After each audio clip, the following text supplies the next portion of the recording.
Hey guys, so welcome back to the channel Blossom Valley. I hope you guys are doing great. Today this blog is going to be all about the blue tape day. This is the final walkthrough before they hand over the keys to us. So as you can see, there is blue tape all over. Microwave, these are cabinet touch-up markers. So These are the cabinet touch-ups. yep, these are dishwasher parts. These are buttons for your rail. So on your rail upstairs, the screw holes are covered up with these. And if one ever pops off or something, you can just glue another one back on. These are for your safety filters. So if you ever want to remove, or if this ever gets clogged up with debris, you can remove that and replace it. Yeah, just extra handle, some extra screws. Okay. Important thing that you want to remember is you want to register your unit. So what you're going to do is you're going to go to Bryant.com, and then there's going to be a section at the top that says like register unit, something like that, and then you're going to want to put in your model and serial number. That's going to take your unit from a 5-year limited parts warranty to a 10-year limited parts warranty. Okay, so it will extend to 10 years. Yep. Okay. Once you register it. To keep that warranty, they're going to make you maintain the unit twice a year. Okay. In the spring and in the fall. So for that, we recommend calling Honest Air because that's who installed the unit, but you can use any HVAC contractor that you would like. So twice a year, they're just going to come in, take a look at the unit, make sure everything's working properly. Okay. And that's going to be a way to keep that warranty intact. Okay. So is there any specific thing they are gonna check like on this once they come twice a year?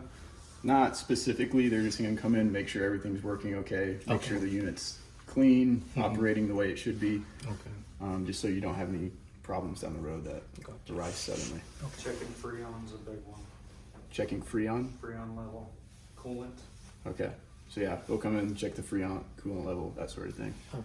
That's not something anyone can do, so Oh, so they are the only they're authorized the only one. ones that can do that. Okay. Yep. Sure. More on the furnace, this is gonna be your breakers for the furnace. So this is how you turn the unit off and on. Okay. So down is gonna be off, Okay. and then if you switch them up, that's how you turn it back on. Okay. So we recommend turning it off when you change this filter down here. So this is where your filter is going to be located. Okay. So you just pop this open, and then this is your filter. So it's a 20 by 20 is Okay. the size. I have to look for that size to replace it. Yep. Okay. So some things with the filter, it's going to have an airflow arrow. You want that arrow pointed towards the Bryant logo. Bryant logo. Okay. Yep. So just like that. With the filters, you can see this one's a little bit dirty, even though we just replaced it. Yeah. So there's going to be construction dust. There's going to be drywall dust. It's in the air. Right. Construction's going on outside. Right. So it's just so for the first 6 months that you live here, we recommend changing this Every about 6 months. every 2 weeks Oh, every 2 okay. weeks. for the first 6 months that you live here. Okay. And then after that, you're going to want to change it about every 30 days. So once a month. Once a month. Okay. Yep. So that just slides in here. So only turn it off when we are going to replace the filters. Yeah, we recommend that just because if the unit's running while Oh, you try to yeah. replace it, Right. it's just harder to get out because there's a lot of airflow going through there, and it's really not good to have the unit running Correct, without a yeah. filter in there. Some more things about the unit. This right here, this is an automatic air damper. So this pipe right here leads to the outside, and it Okay. pulls in fresh air for to circulate through the unit. Okay. So there's nothing you have to worry about, nothing you have to maintain. We just want to point it out. It does everything automatically. So sometimes you'll hear that little motor in there whirling. That just means it's either opening or closing based on what the furnace needs. Okay. So nothing you have to worry about. Just want to point that out. Down here, this is going to be your condensation line. and you might smell. So if you ever come back here and you smell like a sewer gas or something, all you have to do is pour some water down that drain. Oh, like just pour it 1 glass of water over there. Yep, and then it fills up that trap, Okay. and then that smell will go away. Okay. Some more things. And this other line is also kind of the same. Yeah, that's going to be more of like an emergency overflow. Okay. So you see this sensor down here? You see that green light? Right. If that ever fills up with water, that sensor will shut the unit off. Oh. Okay. So that's another thing. If you ever find that your furnace is shut off and everything is on, everything's the way it should be, I would look at that sensor down there. Okay. So Yeah. that the light might turn. Yeah, the different mic will color? turn red. Okay. And then you'll probably want to call Honest Air Honest or Air. somebody to come out and take a look at that. Sure. So yeah, this is just a drain in case this ever fills up with water. Okay. So in which all scenarios it can fill up with water? I just want to understand. Like if it is malfunctioning or if Yeah, it is only if it's malfunctioning. Okay. If it's working properly, you shouldn't have any problems with water. Okay. Yep. So these are going to be just like manuals for the furnace. This is your thermostat manuals in here. Okay. So if there's like Wi-Fi capabilities that you can hook up for. Okay. So all the details are here. Okay. Yep. So we can control through the application as well. Yes, I believe so. And then last thing I want to point out in here is just our useful information stickers. So these are just contacts for trade partners, for electrician, plumber, Honest Air, their numbers there again, and then your garage door opener. Okay. So these are just a place to find contact information if you ever need to contact our trade partners. Do you have any questions about the unit? No, I think it's all good. Okay. You have any question? Okay. Close this door. How much? 20 pounds per 20 square pounds. foot. Okay. I mean, you should not just put 20 pounds just on one side of it. Okay. Yeah.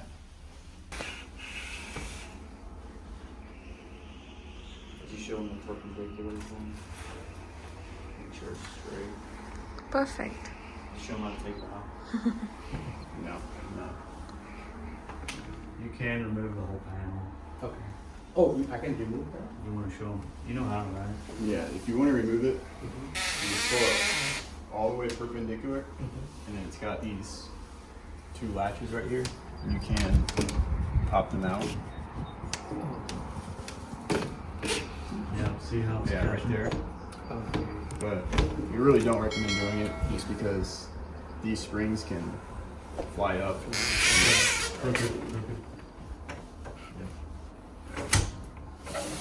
And that's why if it's crooked and you shut it too hard, it'll break the glass immediately. So that's why we don't recommend you doing that. Right. I show you that it's possible to take it out, Okay. but I don't recommend you doing it. Yeah. Ready. So this is the water heater closet. So it's a 50-gallon electric water heater. Okay. For maintenance on this, we recommend flushing it once a year. So what you're going to do for that is, the first thing you want to do is you're going to shut off the power to this at the breaker in the garage. Garage. Okay. So shut off the power, and you're going to come up here. This is the supply line for the water heater. You're going to want to turn this off perpendicular like that. And then there's a little drain down here. You're going to want to hook up a little garden hose from there and feed it to this drain. Okay. And then there's a screw on top.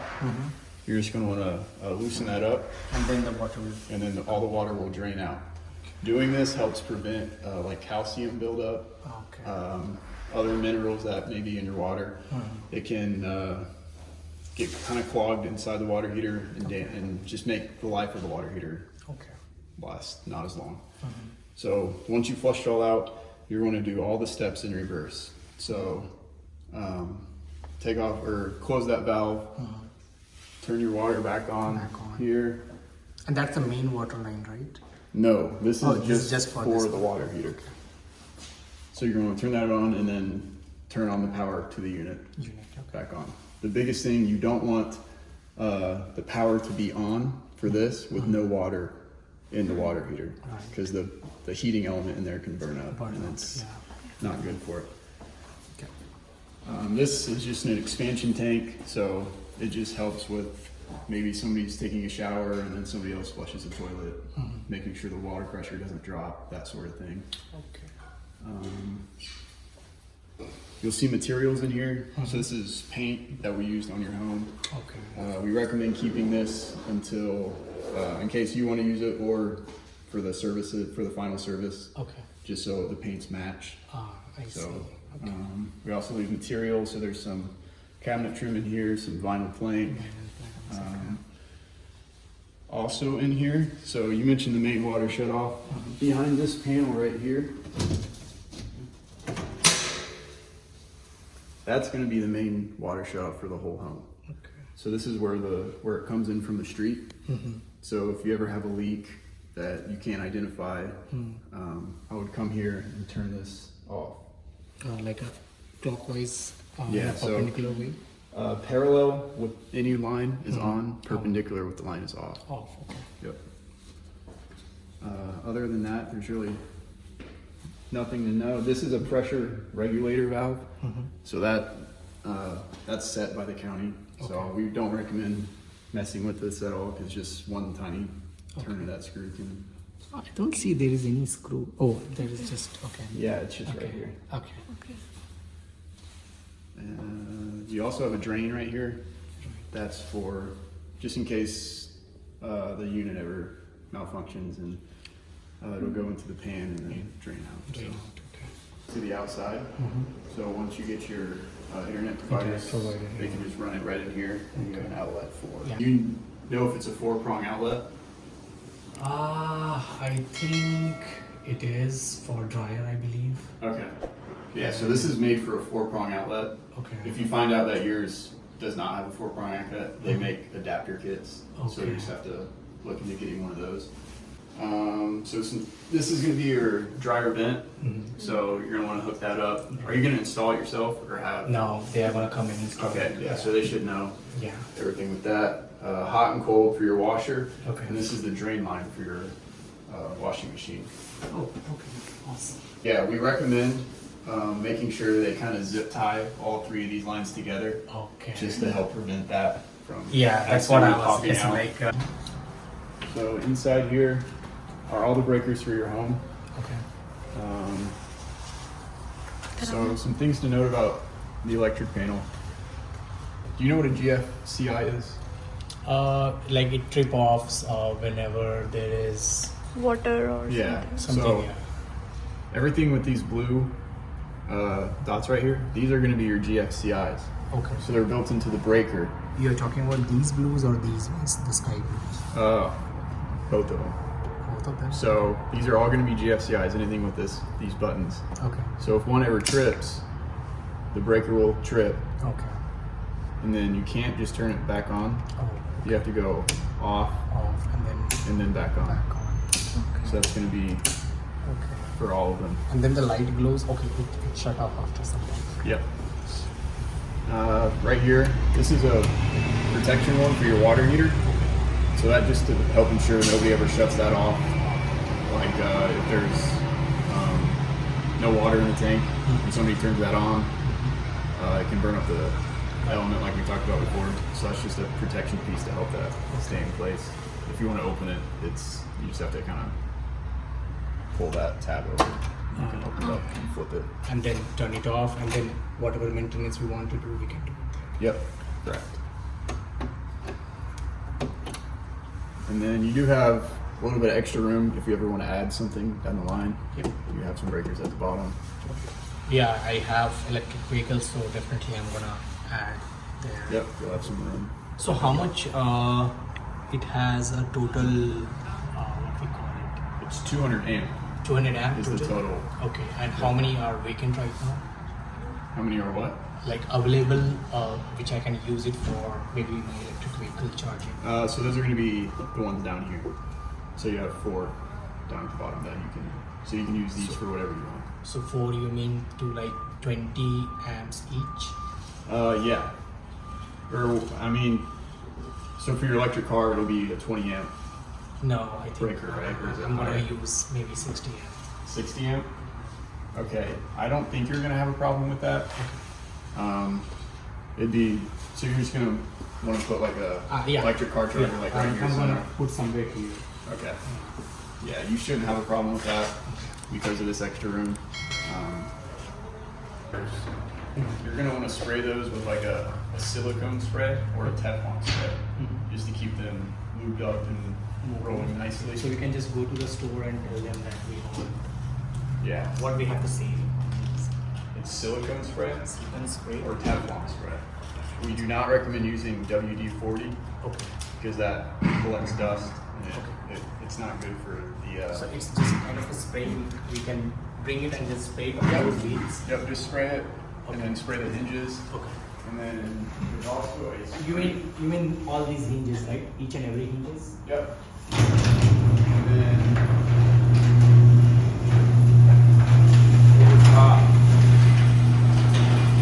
you're gonna have a spring right here. Yeah. I recommend spraying this as well. To spray those. Yeah, so you spray this whole spring with the silicone spray. Okay. This is probably the most important one because this is usually the one that fails first. So Okay. maybe every couple months, just come out here, spray it down, and you should be good to go.